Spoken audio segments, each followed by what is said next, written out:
Continuando con el capítulo de roscas, vamos a seguir profundizando un poco más. Vimos en el anterior vídeo lo que era el comportamiento de un tornillo y una tuerca basándose en el concepto de la hélice.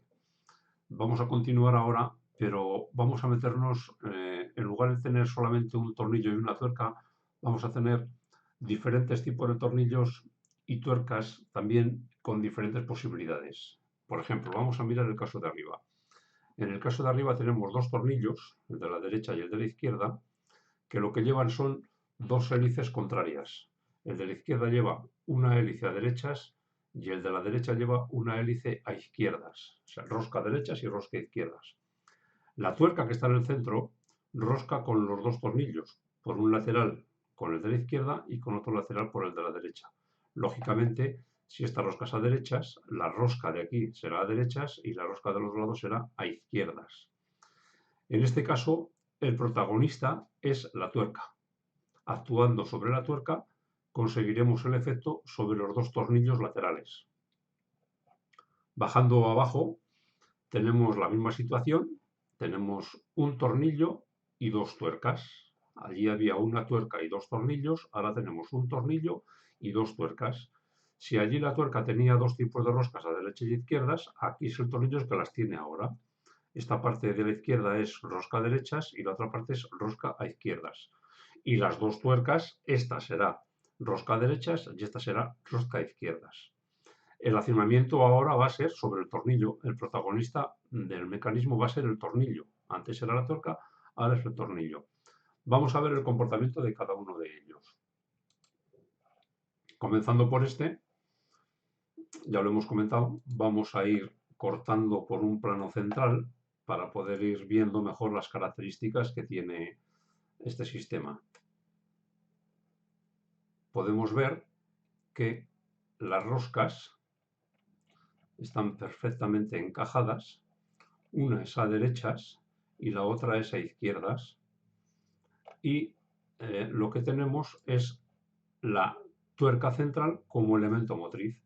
Para poder accionarla tiene aquí unos agujeros por los cuales se puede meter una varilla y poder hacer palanca para poder accionarla.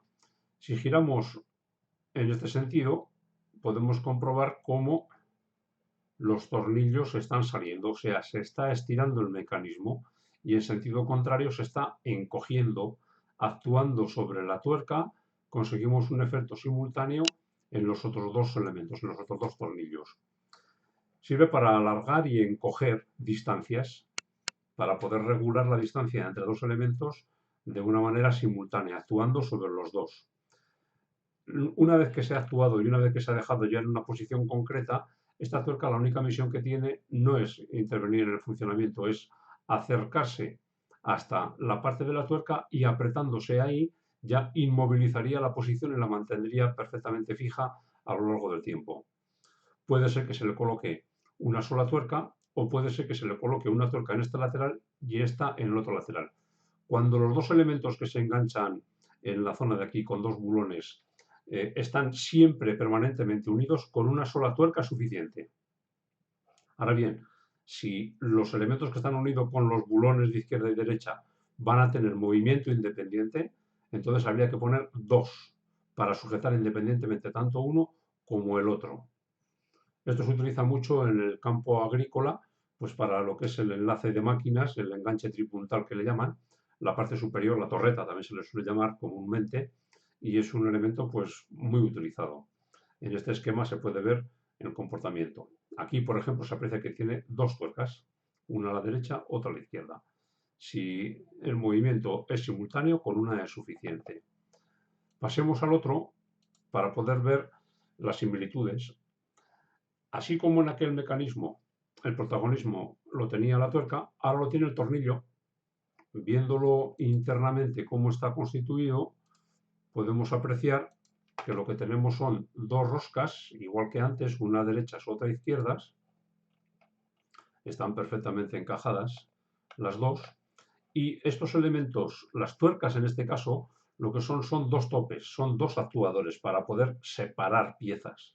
Acercar no podrían acercar, porque bueno, habría que hacerles un agujero en estos tetones pues para poder atraer algo. Estos más bien son para separar. El otro mecanismo puede servir para separar y puede servir para acercar. Mediante un bulón tiene el efecto reversible en ambos sentidos. Este solamente serviría para separar. El accionamiento es similar. Una vez que tenemos el mecanismo, es cuestión de hacer girar la tuerca y al hacer girar la tuerca, perdón, al hacer girar el tornillo, las dos tuercas actúan simultáneamente. Una sale y la otra entra. En este mecanismo no he querido poner la tuerca de fijación, pero estamos en la misma situación. Podríamos haber colocado una tuerca aquí y otra tuerca aquí. En este caso sí que serían más imprescindibles colocar las dos, porque aquí sí que la independencia de los movimientos pues va a estar más casi segura. Y bueno, yo creo que son dos combinaciones importantes que es importante también conocer y además todavía apuntaría a un detalle más. Estamos hablando de la rosca derecha y la rosca izquierda en ambos mecanismos, que es el elemento diferencial, pero también podríamos jugar con el paso. Vamos a suponer que en lugar de ponerle un paso de 5 milímetros y medio que tiene aquí y otros 5 milímetros y medio que tiene aquí, le hubiéramos puesto diferentes pasos, 3 milímetros, 2 milímetros, 1 milímetro, 5 milímetros, entonces actuaría mucho más rápido el de paso más largo que el de paso más corto. Serían ya mecanismos diferenciales que se llaman. A continuación vamos a ver el mecanismo de Prony, que ese sí que es un mecanismo diferencial basado en las roscas típico, pero estos dos también podrían llegar a ser mecanismos diferenciales, si hubiera diferencia en los pasos de rosca. Y ya los comportamientos serían también completamente distintos. Y bueno, creo que con esto podemos enriquecer nuestro conocimiento de las roscas pues para poder tener oportunidades de utilizarlas en diferentes tipos de mecanismos que nos encontremos.